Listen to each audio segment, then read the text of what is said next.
In 2001, the Indian Council of Medical Research launched a project to test the hypothesis that the 15% failure rate in India was due to the fact that the country's condoms came in only one size. This research was to include some high-tech software, an anonymous camera, and a large computer in order to measure the hardware of willing Indian men. A few years earlier, however, it would seem that Four Seasons condom beat them to the punch when it came to this idea.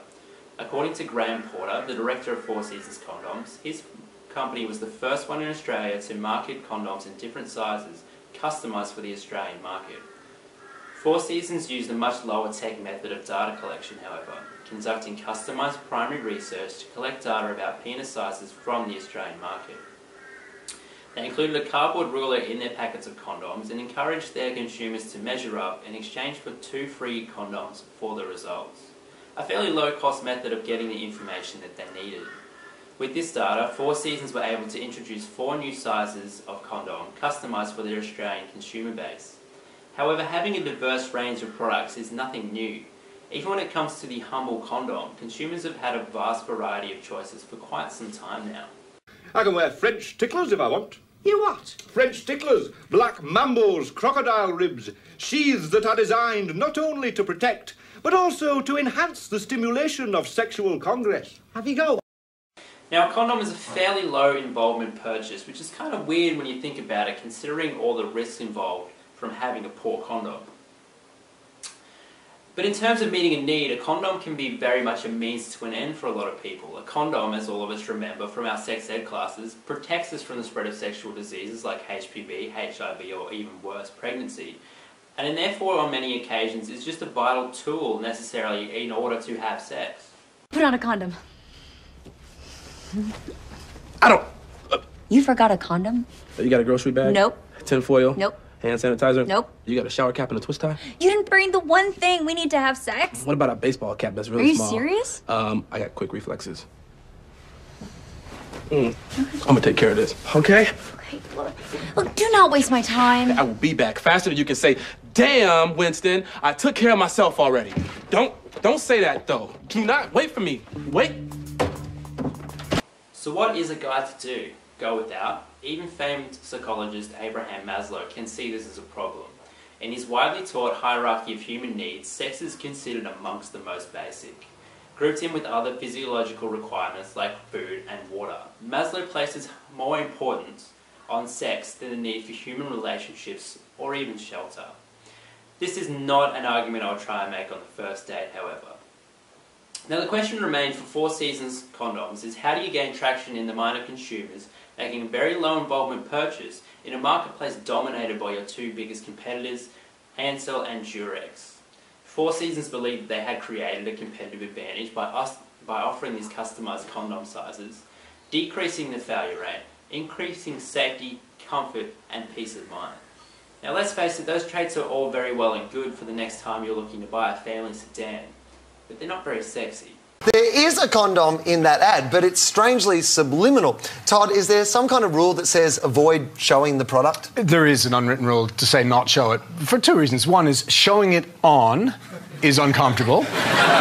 And the second reason is showing it not on immediately puts in your mind how difficult it is to use. Because if they show it, you just go, oh, and that's the second biggest barrier for people is it's just perceived as being too difficult to use in the moment. So they rarely show the condom itself. It's rarely done. Like everything, you're trying to sell things that are attractive. You're trying to, sell things in their most attractive light. and we all know that nothing with a penis is attractive. Condoms are one of the few sex-related products that are not sexy at all.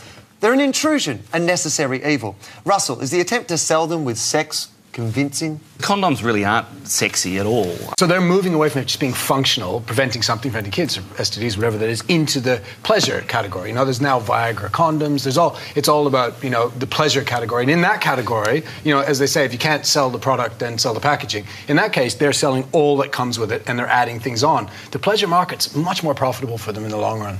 Now there is a delicate balance here to achieve if you are to create a television advertisement for a condom. Obviously there's a lot of sexual energy here at play. Something that may get you in trouble with the censors. In fact, the Free-to-Air TV Code of Practice here in Australia bans the advertising of condoms and other intimate products during any television show with a G rating for a general audience. It also prohibits advertising material rated MA15+. from being advertised on television at all. Content that can earn you this MA rating include violence, nudity, adult themes and sexual references. This can lead to a lot of cliche imagery to try and avoid getting this rating. I love you, Pussycup. I love you too. Now, let's kiss while the camera pans over to the drapes. Good stuff happening over here. All implied. Now, Four Seasons were faced with a difficult job of creating a television ad targeting males and females between the ages of 16 and 24, trying to capture these new customers becoming sexually active and therefore entering into the condom market, to create some brand loyalty in order to retain customers for later on in life when condom purchases become a little bit more routine. This market segment can be lucrative as well, with an estimated quarter of the male population between the ages of 18 and 24 purchasing condoms within the last 6 months, and 1/5 of the female population in this same age bracket and same time frame making the same purchase. They tasked Gary Eck, winner of Tropfest and co-writer of Happy Feet 2, with creating such an advertisement that applied to this market segment, whilst at the same time adhering to the advertising code of practice. This is what he came up with.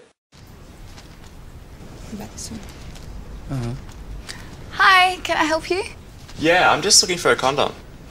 Okay, do you know what size you are? Well, we've been overseas, so, I know my European size, if that helps. Well, why don't we just try one on? How does that one feel? Yeah, it's good. Real comfortable. You know, it really brings out the colour of your eyes. It's very nice. I don't know. I might try one size up. This one feels too big. Yeah, this size feels good. Hey, Mum. Yeah, good. Just trying on some condoms with Tyson. Oh, this size is awesome. Hey, the toothpaste is on sale. Oh, yeah? Sex is more fun naked. So get naked and let the fun begin. Thanks, guys.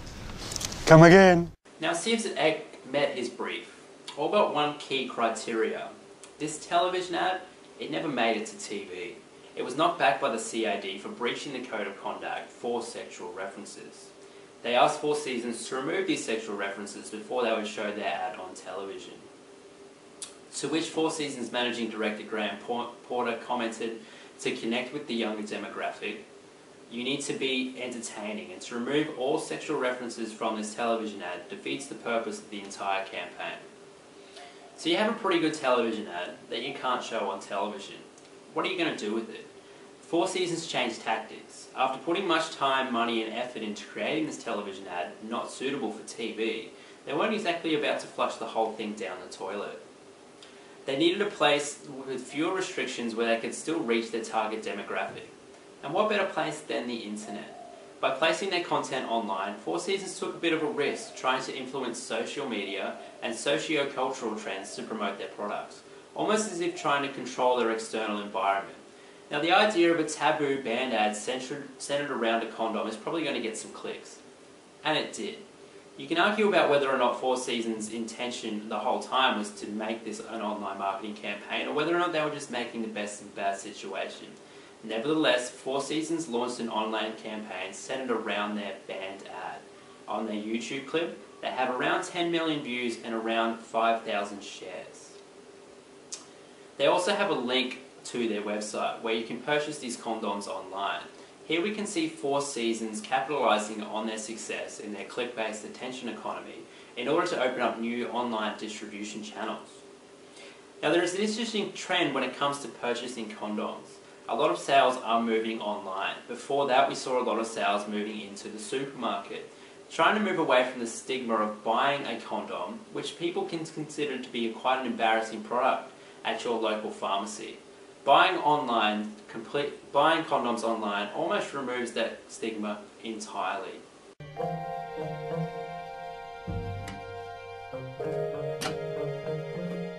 Damn it.